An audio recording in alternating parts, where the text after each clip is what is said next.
The time now is exactly 10 minutes to 2 a.m. April 29, 2018. That's early morning of Sunday morning here in America. As always, my name is Chinyere Ezog, the anchor writer. I've always told you that I'm the messenger of the message of the carcass that we prepare the elect for rapture, for translation of God, which is the moment that we are in today. The last time I came to you on air here was on 15th of November 2017. And today again, we are taking on a very powerful message. This message today is my 7th message and my 6th voice message, which is very, very important because there are so many issues we are going to discuss. Please, when you get this message, expand it as quickly as possible. Buhari is coming to Washington by Monday, that is tomorrow early morning. You'll be in Washington. So it's very important that this message be expanded. Today we'll be looking at the issue of the how, the Dapchi girls that were kidnapped, the school girls that were kidnapped. That is the issue that we will be looking at. And I pray that God will anoint this message so that it will get to the people that it's meant for. Even though, it appears to be a bit, belated or something like that. But let God move it. Powerful, really powerful expansion of this message so that it will achieve its purpose. You see, in the discussion of how the Dapchi girls were kidnapped, it's very important that we understand one thing. You cannot discuss about the Dapchi girl before you can understand exactly what happened to the Dapchi school girls that were kidnapped, that have been released. You have to understand that it was the Chibok Girls kidnap that precipitated the kidnap of the Dapchi girls. That's the issue. And before you can really understand what happened, you really have to understand the key elements of the Boko Haram elements that kidnapped the Chibok girls. When you understand that, then it will be easy for you to unravel what actually happened, in that kidnap of Dapchi girls. And this message I preached it before. That was the message I preached on Thursday, November 9th, 2017, how the Chibok girls were kidnapped. So it is very, very important that we lay some background, from that one, so that when we now recap that particular, message, you can be able to recap it. You can be able to really recollect the background of it. Then it will be easier for us to understand exactly what happened in the kidnap of the Dapchi girls. So I'll try as much as possible to really go back and try to reconstruct that message of November 9, 2017. So in that message, I revealed the people, the particular group that kidnapped the Chibok girls. So it is very important that we go back to it again. So now as it is, so let me go. We have to go back to this news story, which is very, very germane in the discussion we are going to have today. The news story said 45 Boko Haram members convicted, jailed for 31 years. This is Vanguard of October 14, 2017. Before this conviction, there was, when the government announced that they are going to begin mass trial of this Boko Haram, in which press people were prevented from covering the event. The only people that were allowed to come in observer status were the Red Cross, the United Nations, the Swiss government and all that, the people that are behind the Bakasidi, those were the only people that were allowed, the United Nations, to give observers, observer status, to observe the trial of the so-called Boko Haram people that will be tried. Nigerian journalists were banned. It's only Lai Mohammed, that people get to hear what actually is going on from. So this news story from Vanguard of October 14, 2017, caption 45 Boko Haram members convicted, jailed for 31 years, is through, the trial process of the trial process of those Boko Haram people. So according to the report, a federal high court sitting in Kayenji in Niger State had convicted and sentenced 45 Boko Haram members to between 3 and 31 years in jail. Following the conclusion of the first phase of the trial, during which 525 Boko Haram suspects were arraigned.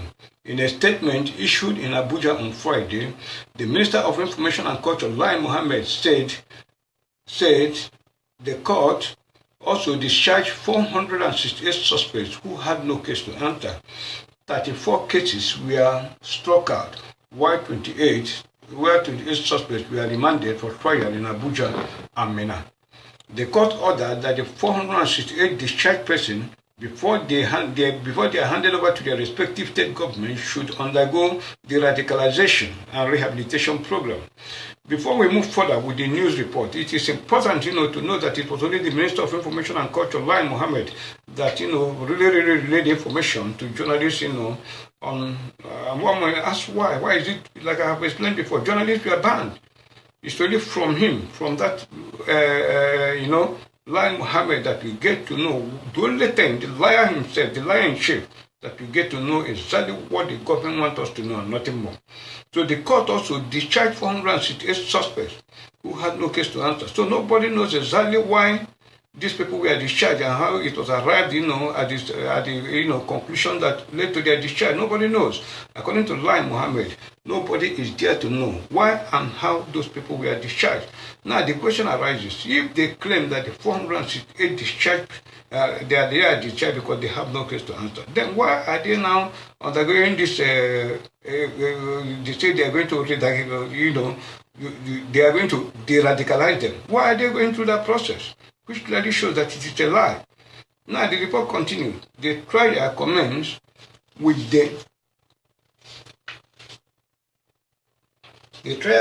the formal remand by the court of 1,669 suspects for a period of 90 days, with the court ordering that they be arraigned within the specified period or released unconditionally. The court adjourned the trial of other suspects to January 2018. That is exactly what the Buhari administration has been doing all along, releasing Boko Haram suspects. All the Boko Haram suspects captured, they release them unconditionally. You understand me? So look at it. All this Boko Haram is releasing unconditionally. Now let's hear and evaluate the views of an expert on the implication of unconditional release of Boko Haram suspects. Security experts urge caution over mass release of Boko Haram suspects. That is Guardian newspaper of October 11, 2017. According to the news report, President of the Association of Industrial Security and Safety Operators of Nigeria, Aison Ona Aikomo, has advised the federal government to exercise caution in the mass release of captured Boko Haram terrorists. He said this was necessary so that society could be protected from incessant terrorist attack by inadvertently recycling insurgency into the battlefield. That's exactly what Buhari's administration has been doing. As Boko Haram has become a very tough franchise in Nigeria, of looting and sharing the country general wealth in the guise of rebuilding the Northeast, destroyed by the so-called Boko Haram themselves. All the collective money of Nigeria is moved to the Northeast. From the Northeast, they share it all, share it all to the core Islamic northern states of Nigeria, while claiming that they are using it to rebuild the Northeast. The same Boko Haram terrorists, when they are captured, they release them again unconditionally and push them back into the insurgency. When they push them back into the insurgency, they deploy certain soldiers, and northern soldiers of Christian faith to go and confront them. And these Boko Haram terrorists will be killing certain soldiers who are ill-equipped against highly, already highly equipped Boko Haram terrorists. That is what they have been doing. They release them. And they send out as a boys go there. You understand me? Go there to face these state-sponsored and sophisticatedly well-armed Boko Haram terrorists with monstrous, pump-action automatic guns. You understand me? That is the racketing that has been going on. If you used to watch, in those days, when you watch like Sylvester Stallone and Schwarzenegger, them, when they are everything films, the type of automatic guns they carry, pump action rifle with chains of armor bullets, that is what this Boko Haram used to carry. That's what they use them to do. And then when you go carry Nigerian soldiers, you just go and send them to the battlefield without bullets, without anything, give them that old long gun the police used to have, those long ones that do capo. Before you can cock it and shoot it, they have already slaughtered you. That is what they have been doing. That is how they have been slaughtering our people, slaughtering them, just to reduce the military personnel from Biafra land who are in the armed forces, so that by the time they are ready for their jihad, they would have eliminated most of the Biafran sons and daughters in the army and other security agencies, and make it more easier for for them to overrun the Biafran. That is what they have been doing. Now look at the news report of Sahara Report. This Sahara Reporters of March 7, 2018. According to the news report, Shuab Moni, Boko Haram commander, who was freed in exchange for some 82 kidnapped Chibok girls in a day facilitated by the Swedish government last May, has issued fresh threats against the Nigerian state. A video exclusively obtained by Sahara Reporters shows Moni and some members of his team displaying firepower in Sambisa forest. Moni, who spoke in Hausa and Arabic, stated that contrary to claims by the Nigerian government that Boko Haram fighters have been chased out of Sambisa forest in Borno State, they, Boko Haram terrorists, remain fully on ground. He subsequently threatened to unleash further violence in Nigeria in coming days. Moni made no mention of the recently kidnapped Dapchi schoolgirls. The girls are believed to be in the custody of another faction controlled by Abu Musab Abanawi, the splinter group recognized by ISIS. That is what they are doing. You understand me?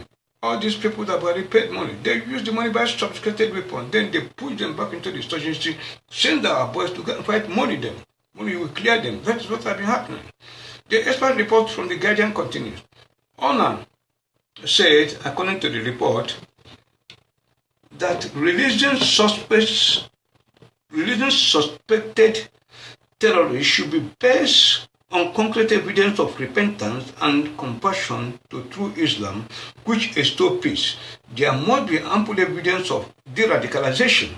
Ikomo said the recent mass release of 760 Boko Haram suspects by the Joint Intelligence Center of Operation Lafiyado was rather hasty and ill-advised, as it would tend to worsen the security situation in the northeast and the country at large. That's what happens. And look at the name, Lafiyado, sounding like heaven when it is in the north. But when it is here in the south, what do you get?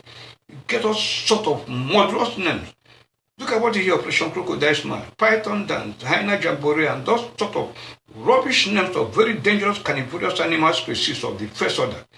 You have been uncompassionately fed to the field of their gluttony with the flesh, of innocent human beings from Biafra land. Innocent Christian soldiers, innocent people, innocent children from Biafra land. They send it, they use them, feed them. That is why they call them Python Dance, crocodiles, feeding them to crocodiles and all that. And that is what you call your Nigeria, our country.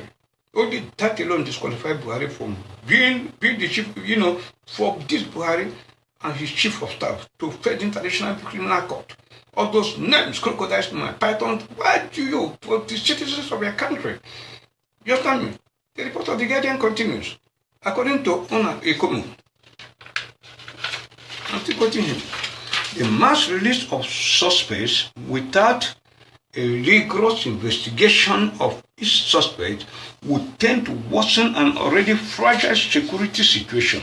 The Criminal Investigation Department of the military forces would have been better placed to conduct inquiries and make recommendations to government for a final decision, he said. Ukomo, who is the first chartered security professional in Nigeria, said in 2017 a total of 2,603 Boko Haram suspects were released. Prior to that, the activities of the previously released detainees should have been documented and analyzed to determine the sources of the mass release program. Without such a protocol, the program would appear to be opaque. That is what you get. And arbitrary. That is what is stated. That is exactly what you get. The more you look, the less you see. You don't get anything. They release them to a man of people, take government to, their Sultan of Sokoto and all that. That's what they do. They are the Christian soldiers shot a Boko Haram suspect in the north. What do? They court-martialed him and sentenced him to death. The case is still there. Now, let's now enter into the unmasking of the names of the individuals who actually kidnapped the Chibok Girls, so that it will actually be easier for us to understand actually what happened in the Dapchi kidnap. You understand me? So the whole world will have to listen very, very well. Listen to this report now. I'm going to read it. It says federal government on Tuesday, the 14th of March 2017, arraigned the alleged splinter group leader of Boko Haram, Mohammed Osman Aka Khalidi Al-Bawani, his second wife Halima Haliru, and 5 others on charges of terrorism, hostage-taking, and murder of a total of 9 expatriates, except his second wife Haliru. The others, including Al-Bawani, were accused of being members of being members of Jaramatu, Ansaru, Moliminia, Baladi, Sudan. That's the short for short. The name is Ansaru. That's the name of their own group of Boko Haram. A group described by the prosecutor as a breakaway from Boko Haram. The other co-accused named in the case marked FHC ABJ CR 36 2017 are Mohammed Saleh. Look at this group. Saleh, Omar Bello, aka Abu Azan, Mohammed Salisu, aka Dati, Yakubu Nuhu, aka Bello Manshagi, and Osman Abubakar, aka Mai Garatu. They were arraigned on 11 count charges before Justice John Stoho of the Federal High Court, Abuja.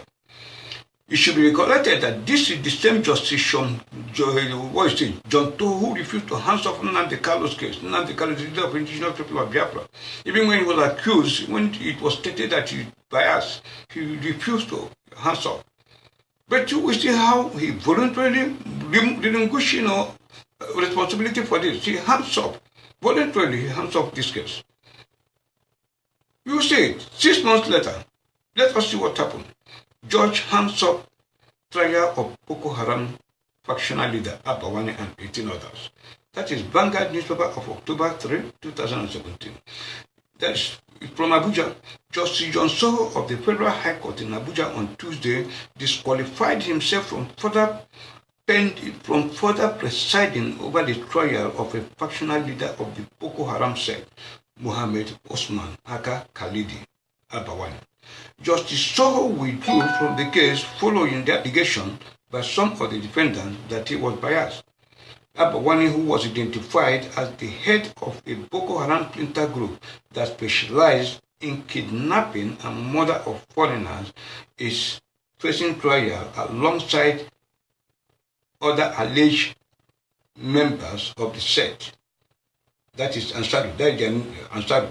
Now, very important, before I call their name, very, very important, because it's the same name I repeated before. I'm going to repeat it again. It's very important that we grasp the import of these names, before we move forward. You see, these particular people, these names now we are going to call, these are among the people. Because, there's one misconception there's one thing people don't understand about this Boko Haram. Yusuf Boko Haram was formed in 2002. You understand me? It came into limelight in 2009 when Yusuf, when the mother Yusuf and there was uprising everywhere. That is the Boko Haram. That was the origin. That is how they thought that is the origin of the Boko Haram. But what actually happened is that before Yusuf Boko Haram of 2002, there was the original Boko Haram, the first sophisticated, well-trained Boko Haram. Those were Boko Haram trained by two sitting presidents, that is President Clinton and President Olusegun Obasanjo, in 1999 when both of them were in power, and the year 2000 at the Operation Focus Relief.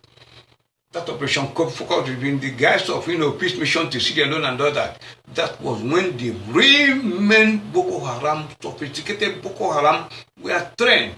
It was from this group that Yusuf lifted the idea of forming his own Boko Haram in 2002. So what actually happened is that some strong elements after Yusuf's death, strong members of Yusuf Boko Haram merged with the first Operation Boko with the Boko Haram trained at Operation Focus Relief. That is the one formed in 1999. They merged together. Strong elements like this Abawani. They joined that group and merged together. These were the group that kidnapped the Chibok Girls. They were the group that kidnapped the Chibok Girls. Then after they kidnapped, they balkanized. That is what you are saying. After the kidnap of the Chibok Girls, so the anachronistic nature of those issues, that is what have been confusing people, that people cannot understand actually what is going on. People cannot be able to relate what is going on. So these people, I'm calling their names now, they are part of the people, part of the, the Abawani led group. That is the Yusuf members that merge with those ones trained at Operation Focus that kidnapped these. These are some of them. These ones participated in the operation of the kidnap of the Chibok Girls. Look at their names. That is why that you can, if you don't understand this, you will not understand what happened in Dapchi. Look at, they are among the people that marched with the first batch of Boko Haram, as I explained. Just tell me at the they look, look at their name. They are used to kidnap the Chibok Girls. Then after the so-called, after they kidnapped, they splintered. That is why you come and get Abawani and this and this and this. Their names are Abawani. Look at their names. The ones that are presently in the Nigerian custody that were captured by security forces. Their names are, pay attention, starting with their leader, Mohammed Osman Aka Khalidi Abawani, Mohammed Sani, Abubakar Abdul, Rahman Habibu, Mohammed Bashir Saleh, Omar Mohammed Bello Aka Abu Azan, Mohammed Salisu alias Dati, Yakubu Nuhu Aka Bello Maishagi. These are their names. The last name is Salima, that is the wife of Abawani. You understand me? She did not play, she may not have played any role in the kidnap of the Chibok Girls, even though she may have, offered some logistic support to, their husband group and all that. Which is not the issue here. Her own is not the issue, but I've read the names of the people, the real people that were among the people that kidnapped the Chibok Girls, that precipitated the why the Dapchi girls we are kidnapped. So let's still go through. Let's still go through the report and understand what actually happened. You understand me? The defendants are answering to an 11-count terrorism charge the federal government prepared against them. They had on March 14, 2017, when they were docked before the High Court, pleaded not guilty to the charge, even as the trial judge demanded them in Kuje prison. However, subsequent to subsequent application,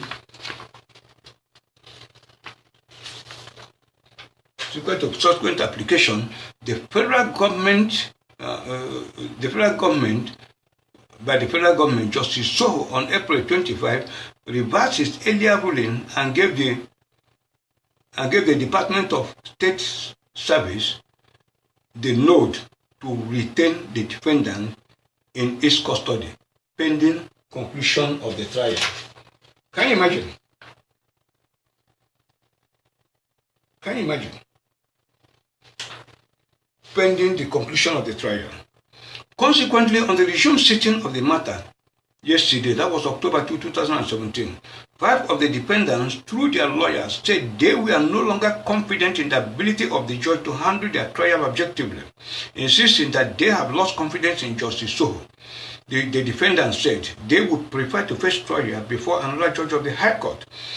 The 5 defendants, through their counsel, Ena Ayamomo, Samuel Atta, and Elisha Oloruntoba, accused Justice Soho of dancing to the tune of the federal government regarding their trial.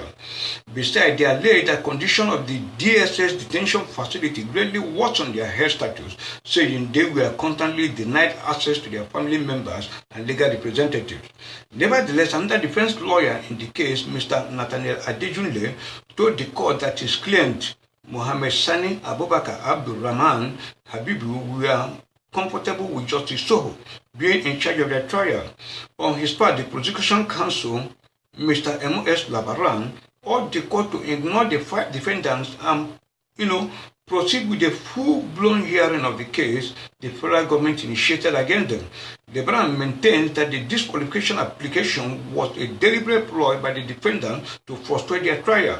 He noted that the federal government's request for the defendant to be kept in DSS custody was hinged on security reasons owing to their position in the Boko Haram hierarchy.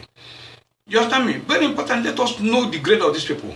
The prosecutor said, listen to the next statement, the prosecutor said it would not be in the interest of public safety and national security to remand the defendants in prison custody. More so, federal government in an affidavit is filed before the court stressed that Kuje prison was not sufficient to protect Abawani. who leads a breakaway of the Abubakar Shakawu faction, adding that they are one of the most wanted terrorists in the world. That is how powerful they are. You understand me? That is how powerful they are.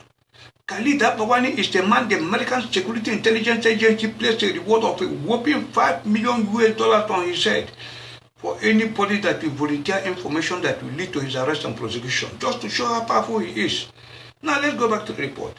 Meantime, in his bench ruling, Justice Soho said he was minded to hands up the trial. You understand me? He ordered that the case file be remitted back to the acting chief judge of the court, Justice Abdul Kafarati, for the assignment to another judge. Federal government had in the charge before the court, among other things, that laid that the defendants, being leaders of the splinter Boko Haram, says we are involved in the killing of 11 foreigners. Can you imagine 11 foreigners in northern Nigeria between 2011 and 2013? The report concluded killing of 11 foreigners. The same judge, have you seen how Justice Soho voluntarily withdrew? Voluntarily left the case. That's it. Voluntarily hands it off. A man who refused to hands off Nnamdi Kalu's case. Now look at the terrorist that killed thousands. He voluntarily refused. You understand me? Can you imagine? Refused. With their being charged now that these people were, you have seen what difference they committed. Killing of 11 expatriates, foreigners, foreign workers. Now they are being charged with those 11 foreigners. This case is no longer a localized case involving Nigeria alone. It's now an international case that involves the whole world. You understand me? I'm reading out all this script because of a very important something I will just point out very clearly for everybody to consider. You understand me? I'll bring out some issues. That's why I'm reading out all this report. See, it's very, very important. You understand me? So we'll still read another report on this particular issue again that give us names, the details of the expatriates that were murdered. We are going to get more details about them. And that we get from the Punch newspaper of March 14, 2017. It provided more details on the murdered expatriates workers. According to the report of the paper, the prosecution accused them of conspiring to commit an act of terrorism contrary to Section 17 of Terrorism Prevention Act 2011 as amended in 2013 and punishable under the same act section of the act.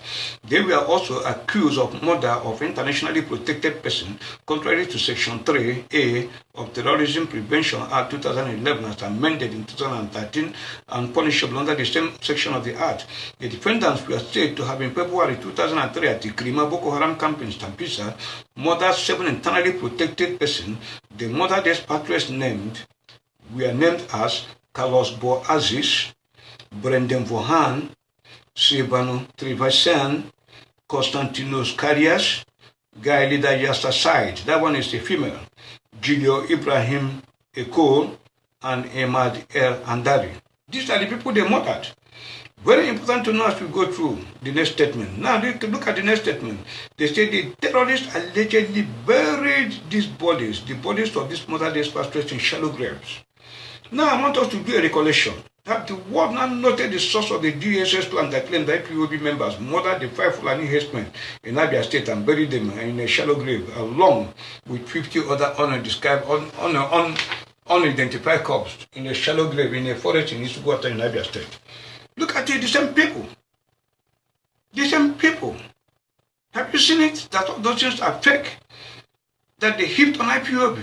The same people, you are seeing it. The report continues. In Count 4, the defendants were also accused of hostage taking contrary to Section 15C of Terrorism Prevention Act 2011 as amended in 2013 and punishable under the same section of the Act. The defendant allegedly on February 18, 2003 at Live Camp Yard of the Cetreco Construction Company in Jamare, Bauchi State, did knowingly seize and continue to detain the 7 expatriate workers. The murdered expatriates were allegedly detained by the defendants at the Krima Boko Haram camp in Sapista Forest for a period of about 10 days before their eventual murder and burial in shallow graves. You understand me? So we stopped taking more news, on this particular report. I've ended with their charges and all that. And I will tell you why I've been citing this all along. Now, when you consider all the reports we have gone through, the remaining charges, the federal government Buhari brought against them. If you look at all the whole remaining long charges there, one will notice that the federal government of Nigeria under the presidency of Muhammad Buhari intentionally did not mention anything about the involvement in the kidnap of the Chibok Girls, or mention anything about the Chibok Girls in all the charges that were preferred against these people. But these are the real terrorists that kidnapped the Chibok school girls. They were among the people that participated in the kidnap of the Chibok girls. Instructively, the Nigerian army announced in April 2016 that they have arrested Abanawi at Lokoja. Very important to note also that Khalid Abawali, as I have said before, you understand me, is one of 3 Nigerians listed by Washington as specially designated global terrorists. One of them with a ransom reward of $5 million placed on his head. That's to show you exactly how this guy is designated as a global terrorist. That is him. Do you know why they did that? Because they knew these were the people that kidnapped the Chibok school girls. I want you all to listen and mark today's date. That is what I said that day, because that day was Thursday, November 9, 2017. And see what is going to happen to them after this date. They will either kill them or release them, because this is the man, Khalid Abawani, that we will use to prove the CIA and the American collaboration with the Boko Haram terrorists. And all these things that they are doing, all this nonsense happening in the Niger Delta area, and all over Biafra land, and all this bombing, oil installations and all that. It is through him that we will be able to prove that John Kerry, the former American Secretary of State, is the same as General Ado Abalaja, spokesman of Niger Delta Greenland Justice Mandate. I am going to prove everything.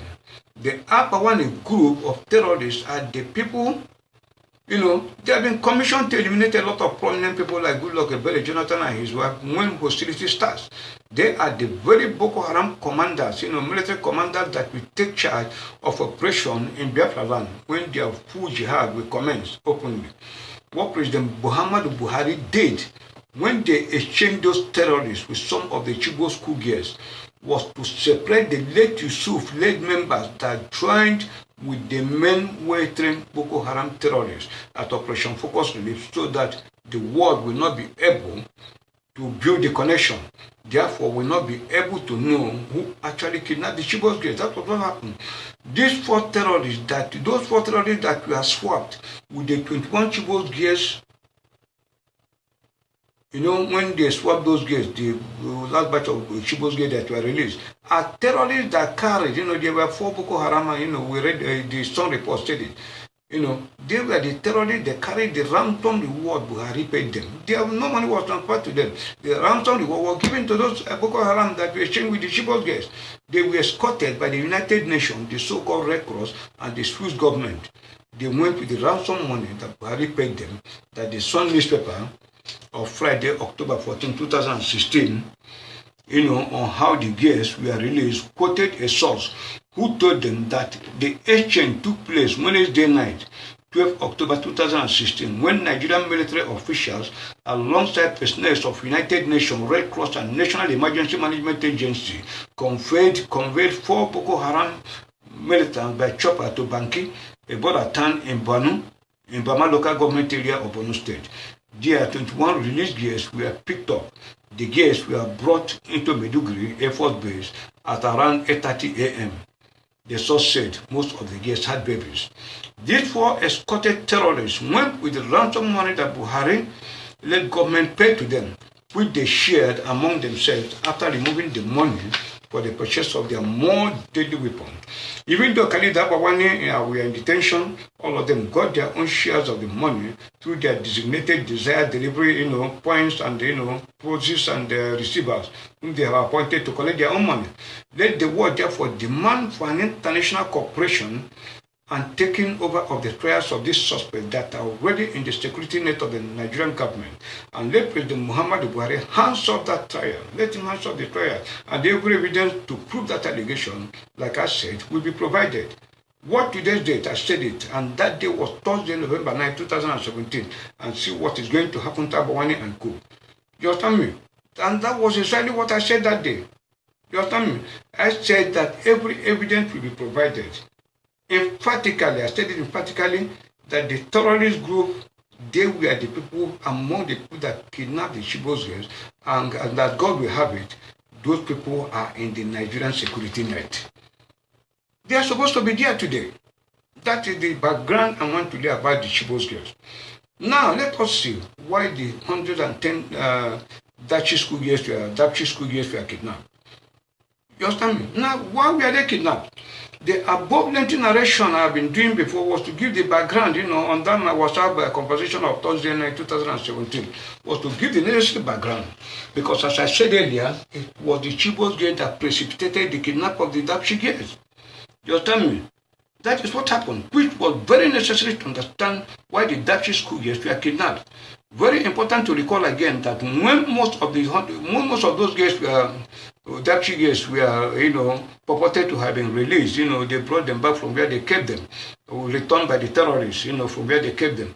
The Nigerian Minister of Information and Culture, Lai Mohammed, told the world in his media briefing in Maiduguri on the return of the 104 of the girls that were abducted from their school in Dapchi on February 19, 2018, dropped off in Dapchi by the Boko Haram terrorists. He told them that no ransom was paid, that the girls were released through back-channel effort and with the help of some friendly countries, and it was unconditional.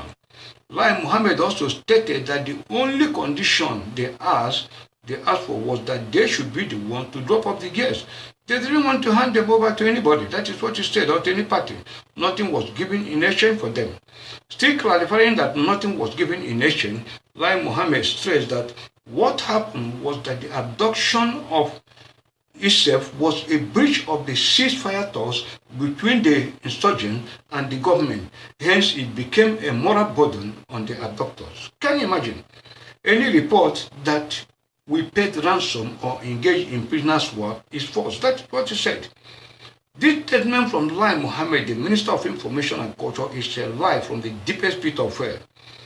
The Dapchi school girls' arranged abduction on February 19, 2008 was conceived by the gifted, led by the leadership of the Democrat Party of America in collaboration with the Nigerian government in order to exchange the girls with the Khalid Abanawi-led Boko Haram commanders that are in the security net of Nigeria in order to bury the evidence of America, CIA, and other security outfit collaboration and sponsorship of the Boko Haram terrorists in Nigeria. That is what happened. That was why the Dapchi girls were kidnapped. You understand me? That is why they were kidnapped, as exposed in my WhatsApp conversation of November 9, 2017. Khalid Abawani, real name Osman Omar Abubakar, the leader of Ansaru, and his other accomplices in Nigerian security custody were secretly released in exchange for the released Dapchi school girls in order to destroy the evidence or proof of the Bill Clinton's to Barack Obama-led section of America involvement in the kidnap of the Chibok school girls. Have you seen why the Dapchi girls were kidnapped? Particularly to destroy the evidence or proof that John Kerry, the former American Secretary of State, is the same as General Ado Abalaja, spokesman of the Niger Delta Greenland Justice Mandate, that were previously the most sophisticated and the most dangerous armed group in the history of the Niger Delta, bombing and destroying highly sophisticated oil installations in the country, in the Niger Delta area. You understand me? Raising all sorts of fear. I have not seen what they do, all sorts of threat they are raising everywhere. Fully, all sorts of fooling about. Suddenly disappear from the scene, almost as if they never existed after all the atrocities they committed. Why? Because of my expose of a dual Janus role. This is Janus. Janus have two faces. In a publication I did in December 2016. You understand me? Now look at it. President Buhari is scheduled to come to the United States of America on Monday, that is the 30th of April 2018. That's tomorrow.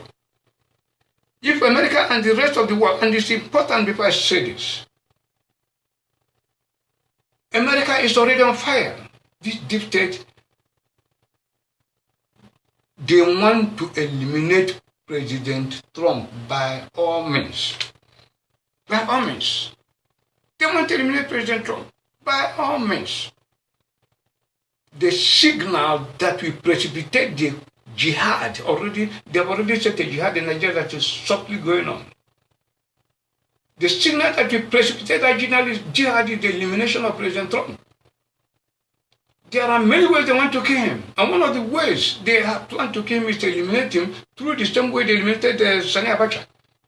In 1998, Sani Abacha, contrary to whatever speculation they are doing, I said it when he died, Sani Abacha was killed through Yasser Arafat. It was Yasser Arafat. They used in killing him through a deadly handshake because Yasser Arafat was a CIA agent. That was actually what happened. That was how Abacha died. That's why I see all these horses flying in from all over the place. They want to come and, survey the vulnerability of President Donald Trump. That's why I see Macron, that viper, coming into America with Merkel, all of them coming. They want to come and set him up for Buhari to finish, unconsciously finish this man up. And in the process, finish himself up too. Because they want to use one stone to kill two birds. By the time they give poison to both of them, when they finish the jihad they want to do in Nigeria, they will blame everything on Buhari. That time Buhari is dead, he's assassinated. They say come back and make for peace. In America here, like I have always said, Trump is the one holding the four bars of the wall for the elect of God to go in. Trump is the only thing holding the globe. If not, globalization would have closed everywhere. He's holding so that rapture can take place. That is why they want to eliminate Trump, because there is no time for them again. So Trump possesses a very big danger. That's what it is. He presents a very deadly danger as long as they are concerned. Look at the Russian probe. Now their vulnerability has been thrown up. Everybody is seeing that it's for you, their house is falling. They need a backup. They need something to cover their house that is falling. Time is no longer on their own essence. That is why they want to eliminate President Trump. And I pray to God Almighty that this message, let the best of good fortune carry this message and present to security people who are the honest people, that protect President Trump. So that even when this man comes, let there be nothing like handshake. I'm not saying it's the most it will happen, it may not happen. But then there is a very strong possibility that it is going to happen. All the appointments the man have made are people that are betraying him. Even the last Secretary of State they appointed is even the worst appointment that man has made in his life. And the one that replaced them as CIA is even the worst. It was because of him that Tillerson came to Nigeria. That was because he forced himself to come. Because Buhari needed an international support that will say, okay, we give you permission, go and bring the girls by all means. To approve the exchange. That was what actually happened. So America already is in problem. America is in problem. The whole appointment that Trump made, 98% of them are members of deep state. You go to the Congress, it's even the worst. You have Democratic Republicans. That is the problem they have. Making this man to go crazy that he doesn't want to do anything that he's doing. They want to set his wife against him to destroy him. All sorts of sexual scandals and every other thing surrounding this man in order to destroy the man, trying to set the wife against this man. But I tell to Melena today, hold on to your husband. Forget about the past no matter whatever they do. Your husband may have been promiscuous in the past, I don't care. But the same tendency, that tendency of promiscuity, have been redirected into positive change. It is the fuel that fire him for more progress. Hold your husband. And God has decreed it for you. The only thing you have to do, make yourself be noticeable and wear the most beautiful clothes everywhere, so that at the end of your husband's tenure, history will remember you as a very flowering woman. Don't be the best you can. So that is what they are planning. And let this message, let it really get to President Trump before that time, before Buhari will accomplish what they want to accomplish. In Jesus' name I pray. Amen. And this shall be so. So because of my expose on his dual journalist role, you understand me? Like I said, if America and the rest of the world, especially European countries, can take the action they have taken against Russia, expelling diplomats and imposing stiff sanctions against the Russian government in the year to be proven involvement of their role in the nave agent attack of ex-Russian spy Sergei Skripal and his 33-year-old daughter Yulia in their home in Salisbury, London. Note, both Sergei and his daughter survived the attack Both are also Russian citizens, but resident in London. But the British government felt affronted the crime was committed on his soil. Then President Donald Trump has a duty to ask President Muhammadu Buhari when he visits on April 30th, 2018, the whereabouts of Khalid Abawani and co, who already are facing trial for their involvement in the murder of a whopping number of 11 expatriate workers between 2011 and 2013. Their involvement in killing thousands of innocent people through their evil acts of the Boko Haram sects, which they are, which they are members of the, which are members of the Boko Haram that kidnapped the Chibok Girls. Buhari should not only be asked their whereabouts, he should also be asked to produce them for all to see and hand them over for an international prosecution for their crimes against humanity, or in an internationally observed proceedings of their trial. So when Buhari comes to London, he must answer that question. Very instructive to note that the Nigerian former Minister of Defense and ex-Chief of Army Staff, unarguably the most legendary among all the still living military officers of the first generation order in Nigeria, including Obasanjo, and we beat them, all of them. You understand me? Look at it. He seized the opportunity as as the speaker in the state university at the convocation ceremony of Taraba State University on Saturday, the 24th of March 2018, to comment on the alarming security situation in the country, Nigeria. Danjuma said, among other things in that assembly, that the armed forces are not neutral. They collude with the armed bandits that kill people, kill Nigerians. They facilitate their movement. They cover them. If you are depending on the armed forces to stop the killings, you will all die one by one. That is from Danjuma himself. He stated further that the killings were tantamount to ethnic cleansing and must stop, not only in Taraba State, but every other place, every other state in Nigeria.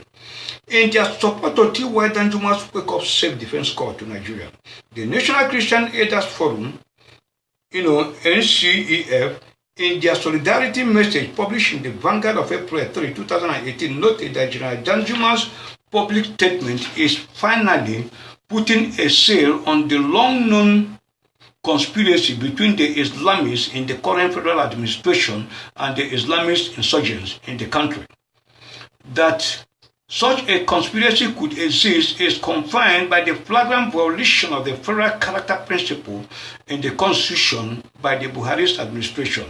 The NCEF have repeatedly decried the concentration of the entire security infrastructure in Nigeria in the hands of Muslims from the north.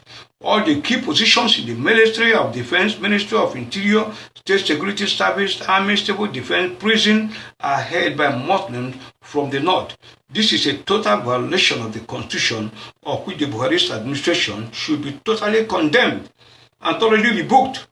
A week after General Danjuma's self-defense call, the presidency reacted to it and described Danjuma's call as shocking and scary, adding that the presidency is worried that criminal gangs will feel justified in defying legal governance and democratic institutions and authority of legitimately elected democratic government if unrestrained pronouncements are made.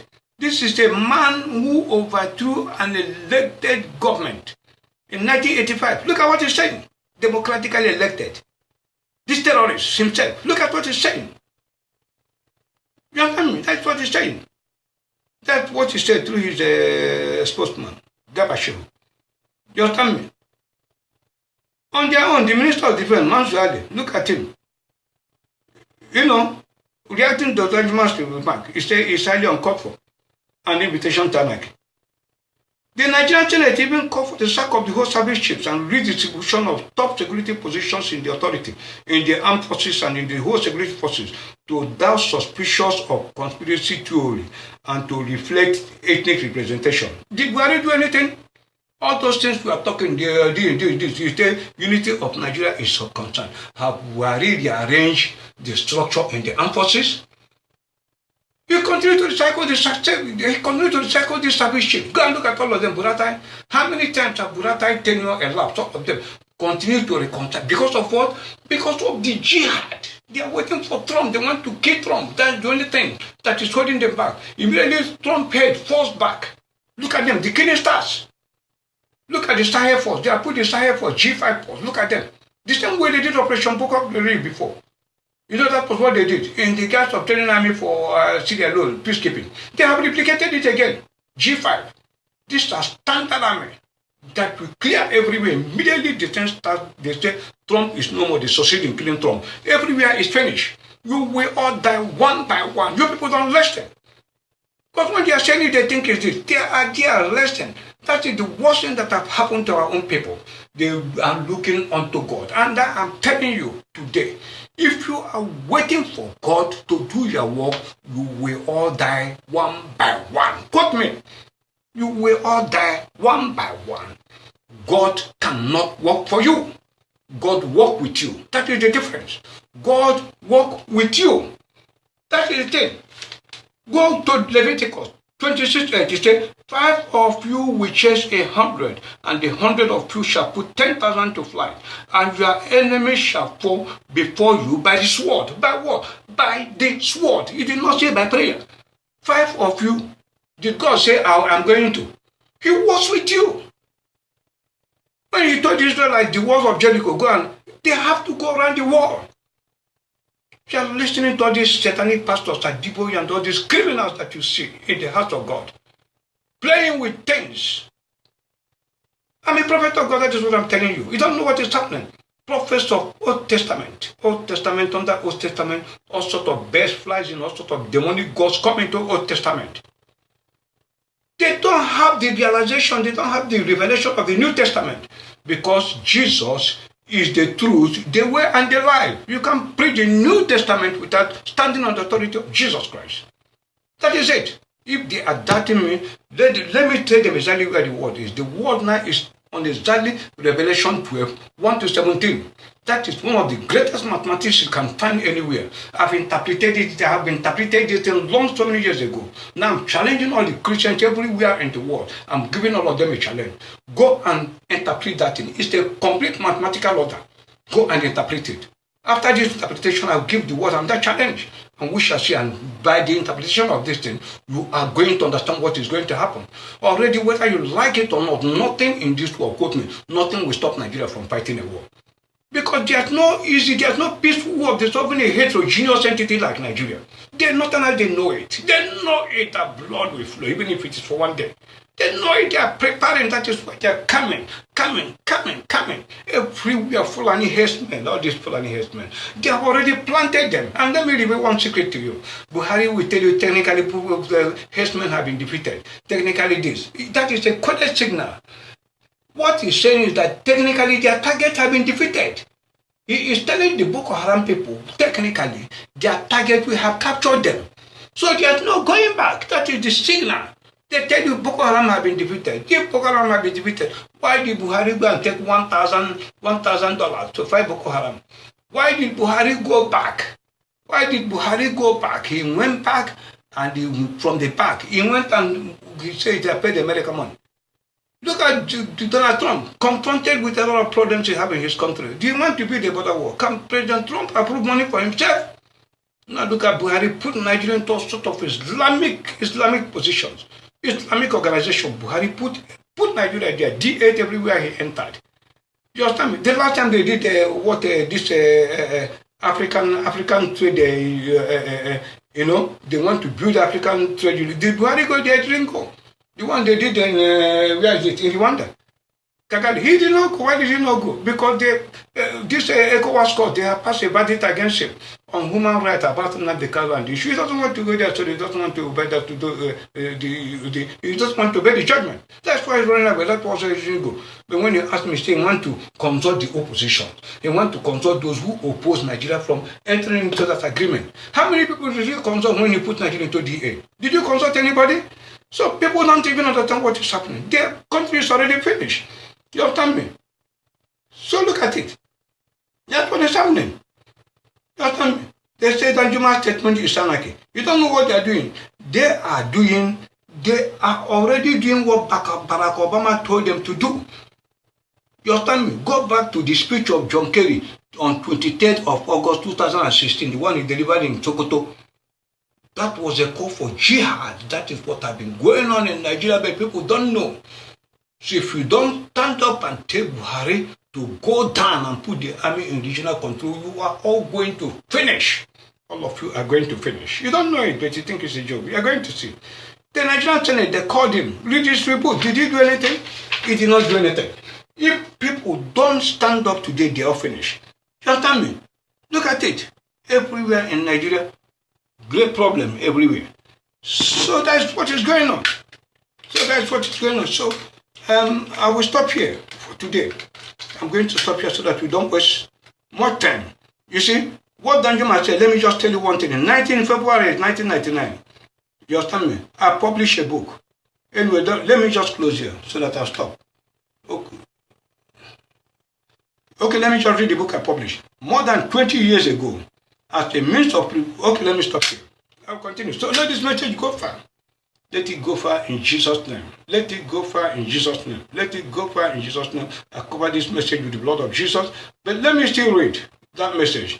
You see, this particular unfolding scenario in Nigeria presently that was foreseen in the Facebook articulated, in that book, on the second to the last paragraph of page 69 of the book I authored, published in February 1999, more than 20 years ago, as a means of preventing the presidential election that ushered in former President Olusegun Obasanjo in 1999, which I declared was a contrivance of Lucifer the devil.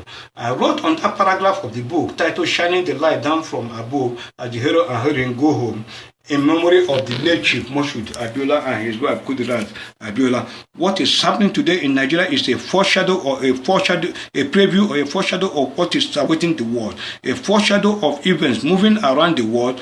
Woe to the inhabitants of the world, for the devil has come to live with you, knowing that his time is short.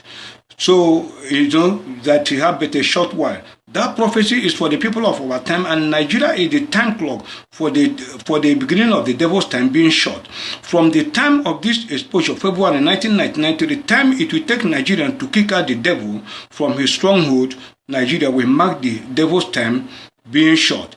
And if they can't kick the devil out, then how long it took Lucifer to exhaust Nigerians will mark his time being short as a reason of his appetite.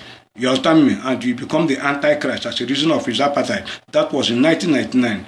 And there is a record review of that book by the Vanguard newspaper. Match it with what Danjuma said. The same thing, if you don't stand up. And in that book I mentioned it, that Nigeria, that the Vanguard even they disagreed with me. They condemned me because of the revelation that Nigeria is the spiritual headquarters of Satan.